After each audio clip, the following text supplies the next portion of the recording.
Good morning. Let me start by thanking Amitabh and his wonderful team to again having me be a part of this incredible platform. It's also so good to be here physically, especially last 2 years have been terrible in more ways than one. I love meeting people, I love seeing people, I love watching them, shaking hands with them. So it's so good to see people in person rather than on a Zoom or equivalent. 30 years is a long time. I met somebody who was going to be a part of a panel who mentioned that he was not even born 30 years ago. Most of you would be in your schools by the time India's story I start from 1992 onwards. So part of the reason why I would like to walk you through briefly the journey over the last 30 years of consumption in retail in India is to put into perspective what in hindsight we did right, what in hindsight we did wrong, and where we messed up. But more importantly, then use these learnings at least for the next 10 years. I don't have the capability to even think beyond 10. So what might happen in 2047, I certainly may not be around. I turned 64 last week there. But next 10 years, I think directionally we know where India might be, where India's consumers might be, where India's consumption might be, and therefore what might be the possibilities for retailers. So let's go back to 1992. Technically, I started my company at a very fortuitous milestone for India. Sometime in August of 91, I set up my company. Practically, I started on 1st January because I was serving out a notice period with my then employer. So 1st Jan 1992 was the beginning of my company called Technopack. Around that time in 1991, as we know, we had a change in government, and the so-called liberalization phase of India, headed by then Prime Minister Mr. Narasimha Rao, and then Finance Minister Mr. Dr. Manmohan Singh. So that was actually very fortuitous. India finally let go of some shackles which were created by itself over the previous 30, 40 years. Licensing was one of those shackles which was eliminated. A whole bunch of encouragement was given to private enterprise. There was a Bombay Club at that time which sort of resisted, but successfully subdued, if I may say so. So this is in the broader political sense. In 1992, when I started, India's GDP was all of about 300 billion US dollars, give or take 10 or so. Of course, as a nation, we have always thought a bit bigger about ourselves than what the reality might be, and I'm not putting us down in any way. But a lot of us, including myself, believe that, look, so what if we have 300 billion? In the next 10, 15, 20 years, we'll catch up what we have not been able to do so in the previous years. It was like you got freedom to do things. This $300 billion of GDP, 65% of that was roughly private consumption. Now the ratio is very different. Public spending has caught up. So the ratio is now closer to about 55 private consumption, 45% public spending. The size of the retail market, which is merchandise consumption, was less than $100 billion. Fast forward to 2022, it's about $800 billion. I want to divide the previous 30 years into 3 decades because I think something happened fundamentally different in each of those 3 decades. So 1990s, there were some very interesting pioneers.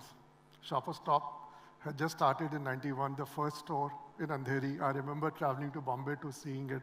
Finally, India has got a large format store there. We also saw entry of a retailer called Globus later. I'm talking about the 10-year period. Spencer, RPG Group, launched a number of formats which were precursors to what you would call as modern retail. Pantaloon emerged from mass Pantaloon of 80s to a format of its own. And of course, the classic ones like the Batas of this world, Bombay Dines of this world were still accounting for what was the modern retail at that time, largely fashion and footwear. So 1990s actually somehow validated that India is moving finally towards what you would call as modernized retail. It's not about organized retail, I think that's a very wrong term which we ended up using in those days. Everything is organized in India by and large. If you look into the Kirana store, the supply chain is very well organized. The last mile connectivity, even in 1990s, was very good. Not for every company. So India's retail has been organized by saying they were not organized. It would be not doing a favor to our mom and pop stores. But the modernized version was different. So 1990s were largely indicating that India's finally moved towards, and I was very excited personally myself. I was all of 32 or 33 when I started our company there. So there was a lot of enthusiasm about the future. You may not know, but India did not even restrict any foreign direct investment in retail in those days. Believe it or not. It was not that we inherited that restriction from 1947. So there were startups. Foreign companies came to India. Littlewoods from UK was one of the retailers which opened the first store in Bangalore. My company had the privilege of working with them. Then they were bought out by Trent, that time Westside. So the genesis of Westside Trent was actually a UK retailer called Littlewoods. Most of you would not remember, but in northern India, there was a supermarket chain called Nanz, N-A-N-Z or Z. It was a joint venture between a German supermarket at that time, Escorts Group. So there was also no restriction. Dairy Farm came along with RPG Group, Food World, no restrictions. Let's come to 2000s. 2000s, I think, while many good things happened, a lot of global retailers started to come and show serious interest in India. I remember working initially with Walmart in our company, Carrefour, and many, many others. Even if some did not come, they started to look at India because they wanted to believe in India's story. They wanted to all believe what we wanted to believe. Is it too loud or something? You're telling me something? Okay. So Walmart and many others, some came, some did not come, but had shown sufficient interest about India. So the story part continued. However, one thing which the industry did, which I think now probably some of the people who were behind it might recognize, what a big folly. Some members of our industry successfully created initially some hurdles on foreign direct investment in retail, subsequently more hurdles, and then more, and then Babus took over. So whatever hurdles were intended to be put, the Babus added that no capital can be put into retailing in India, whether you are a retailer or non-retailer. So while in 90s, there was no capital, but there was opportunity. 2000, private equity capital was one of the big growth engines for multiple industries in India.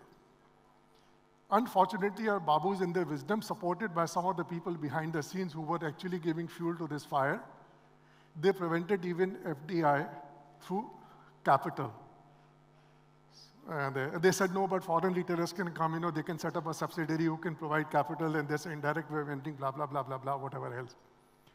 So we found that some of the retailers who came from overseas in India the rules of the game kept on changing. Some of them got very frustrated and left. Some are still fighting, but they are a patch of what they could have been for India had these restrictions not been put. So 2010s, a story of many, many good things happening in India. Many groups, Indian homegrown groups, did find a lot of wind for growth. The economy did grow fairly rapidly compared to what it was growing earlier. So in that sense, there were a lot of good things, but we also sowed the foundation of probably the biggest mistake in hindsight we could have done, was to restrict FDI in retail. Come to 2010 to 20. While in late 2000s, we saw the startup of Flipkart in India. Subsequently, Amazon came to India. The single biggest change, I think, which happened in early 2000s was entry of Reliance into retail. The first stores were put up in 2008 and 9, but the momentum was really built up after 2010. From zero start to currently about equivalent of 25 billion US dollars, 2 lakh crores. It's a remarkable journey by any stretch of imagination. We saw many other groups in India also take rise, but in the absence of legitimate capital. the growth became stunted. While consumers started to expect more and more products, more service, better experience, in the absence of capital, we could not provide a lot of this to them. Neither we could provide them shopping spaces, nor we could provide them the global choices. Even talent development got restricted simply because we did not want any access to international talent to work in India through their global employers there. So that's the last 30-year story. A lot of good things to talk about. Some very remarkable companies like Trent, for example, Landmark Lifestyle as a group, the Aditya Birla Fashion and Retail. And I can go on. There are many, many good examples where we should be very, very proud of what they have done within India, within our constraints. But we could have encouraged a few more. And a lot of the Indian companies could have benefited significantly more through either capital or joint ventures, or in some cases selling out.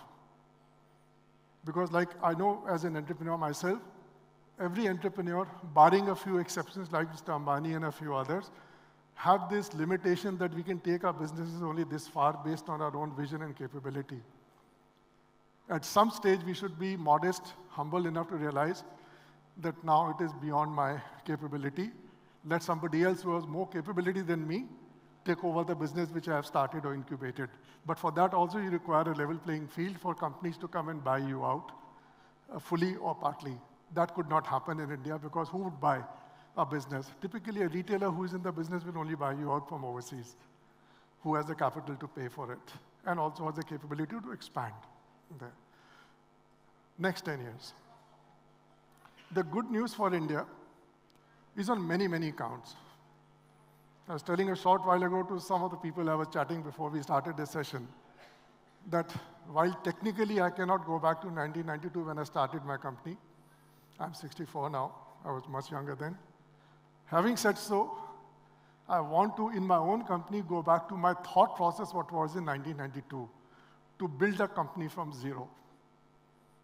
The reason being, India will be, in my opinion, fundamentally different in the next 10 years than it is today. And the opportunity will be exponentially higher and more than what we can visualize today.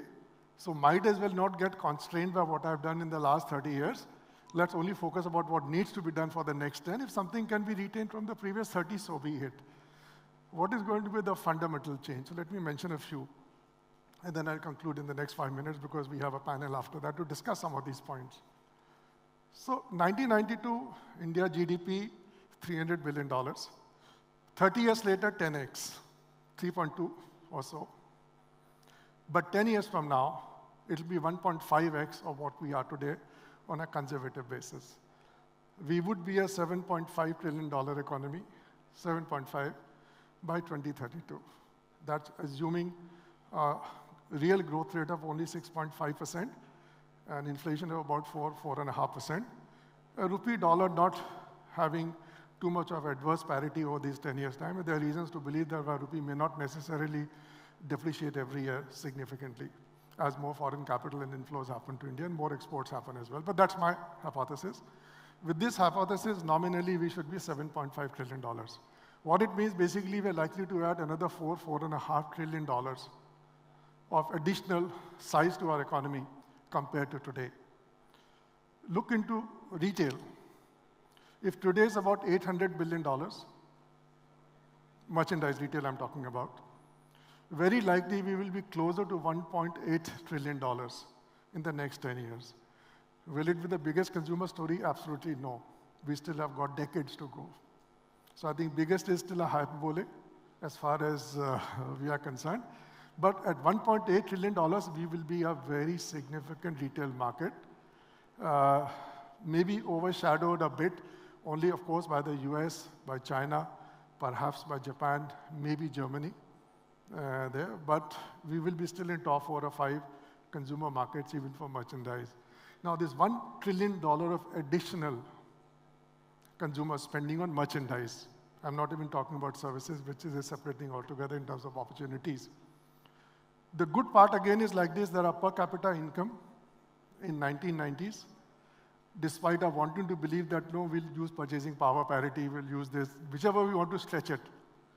it was still close to about $300, no more. At $3.2 trillion also, we are barely crossing 2,200 US dollars. But in 10 years, we should actually comfortably cross 5,000 US dollars per capita. Most studies show that if an economy crosses this hurdle rate of about $4,000 to $5,000, consumption then really starts to get into a virtuous cycle. That's a time where consumers, not for all, but for many, we can genuinely think about a middle class. We have been talking about Indian middle class for a very long time, but the definition is very, very, very, very tenuous about that, what is constituting middle class there. At $5,000 per capita, we will finally have a few 100 million Indians out of the 1.5 billion at that time, who will have discretionary spending beyond just the needs. They would want to spend some extra money on branded products. They would be willing to pay and able to pay a bit more for its services, experiential aspect about the whole thing. Now, this itself is a very remarkable possibility and opportunity for India. So to one sense, what we thought might happen in the last 30 may not have fully happened. The next 10, there is no reason why it will not happen. It's not just wishful thinking. All data points show that we will achieve that number, and then continue with that after the next 10 years. However, a few words of caution I would like to also mention. What has changed in the last 10, 15 years is near universal penetration of internet access. And this we are talking about largely 4G. Over the next 5 years, if not 10, India will see 5G penetration at the same level as we have seen 4G today. What it does is, digital is already a very important medium for majority of Indian consumers, not at the bottom of the pyramid, but middle and above, for discovering a product. With 5G, the latency, the delays which take place in search, opening an app or a website, hopefully that would not be the challenge anywhere in the country. Product discovery, therefore, to the consumers will not be limited to the retail store which you might be putting up today. Consumers will probably start the first part of their search digitally. Along with that, the second big change which is likely to happen, a lot of you would have heard about ONDC, Open Network for Digital Commerce. I personally believe it is going to be one of the most transformational things for India, certainly for the retail sector. So if the consumer has discovered the product he or she is looking for, using whichever search engine or platform, including ONDC, it can then also find who is able to provide the product to me directly. You don't need a physical retailer as an intermediary in many cases. I'm not saying in all the cases, and in many cases. So direct to consumer will have a very different kind of a framework, very different kind of an impact over the next 10 years than what we might be able to see today. In fact, I've been also advising some friends in the industry, don't even use the term omni-channel anymore. The discovery path is digital. The delivery part is directly from a manufacturer to a consumer for most cases, not all the cases. So think of logistics being your physical retail channel. It's not physical stores. I don't want to use the term dark stores either. Because if these consumers are going to be distributed across 5,000, 6,000 towns, 100,000 top consuming villages in India, how many physical stores you can open up? The demand will come all over. The convergence in terms of aspirations already is happening because of digitization. The consumer sitting in the smallest of town or village knows what product he or she wants to look for. Right now, the constraint still is the poor penetration of e-commerce in India. 5 years, 10 years, ONDC will make that limitation much, much lesser. So rather than investing a hell of a lot of energy and time on putting a physical retail networks the way they are physical retail from a shopping point of view, we need to put networks in place to fulfill. Returns, exchanges, experiencing, testing, trying out, sort of format of retail is still physical in some ways. What the retail outlet does might undergo a fundamental change there. So net, $1 trillion additional opportunity over the next 10 years. a genuine access to all the consumers in India through digital, rather than limitation by the physical distribution network. The flip side of that is consumers will have more choices. Therefore, how do you make the consumers want to buy your product versus somebody else? Branding is going to become even more important than it is today. Brands serve the purpose of giving an assurance to a consumer. If people know or have heard about you, there's a perception that you might be trusting. Branding, therefore, is something you may want to focus on, whether you are a physical retailer, whether you are a manufacturer of a consumer good. Branding will be important. Last part, once you have acquired a customer, spend as much time and effort in retaining the customer rather than only looking for new. Simply because the challenger brands, the challenger retail channels will keep coming at an exponentially higher pace in the next 10 years than they have happened in the last 30. So good luck to all of you. So delighted to be here, and thank you very much.